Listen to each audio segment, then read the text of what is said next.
ભારતના રેલવે ઇતિહાસમાં એક નવો અધ્યાય લખાઈ રહ્યો છે. Mumbai Ahmedabad bullet train project માત્ર સપનું નથી રહ્યું, પરંતુ હવે તે વાસ્તવિકતાની ખૂબ જ નજીક પહોંચી ગયું છે. તાજેતરમાં જ આ પ્રોજેક્ટમાં એક મોટી સિદ્ધિ હાંસલ કરવામાં આવી છે. શું છે આ સિદ્ધિ અને કઈ રીતે પહાડોને ચીરીને આ ટનલ તૈયાર કરવામાં આવી છે? ચાલો જોઈએ. ભારતની પ્રથમ બુલેટ ટ્રેન માટે એક મહત્વની સફળતા મળી છે.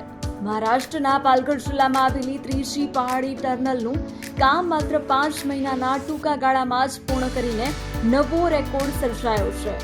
National high speed rail corporation limited દ્વારા જૂન મહિનાની શરૂઆતમાં કામગીરી સંપન્ન કરવામાં આવી છે.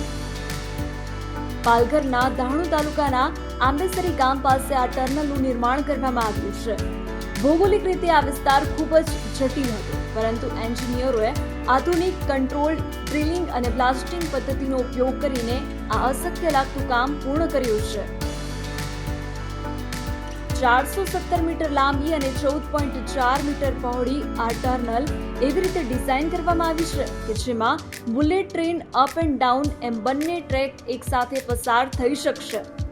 સૌથી ખાસ વાત તો એ છે કે આ કામ દરમિયાન પર્યાવરણને નુકસાન ન થાય તે માટે 3D ટાર્ગેટ, સિસ્માગ્રાફ અને લાઈવ વાઇબ્રેશન મોનિટરિંગ જેવી હોલિવૂડ લેવલની ટેકનોલોજીનો ઉપયોગ કરવામાં આવ્યો હતો. આ સફળતા સાથે જ વાપી અને બોઈસર વચ્ચેની ત્રણેય ટનલનું કામ હવે પૂર્ણ થઈ ગયું છે. જ્યારે આ 508 કિલોમીટર લાંબો પ્રોજેક્ટ પૂર્ણ થશે ત્યારે 320 કિલોમીટરની ઝડપે દોડતી આ બુલેટ ટ્રેન મુંબઈથી અમદાવાદનું અંતર માત્ર 1 કલાક અને 58 મિનિટમાં કાપી નાખશે.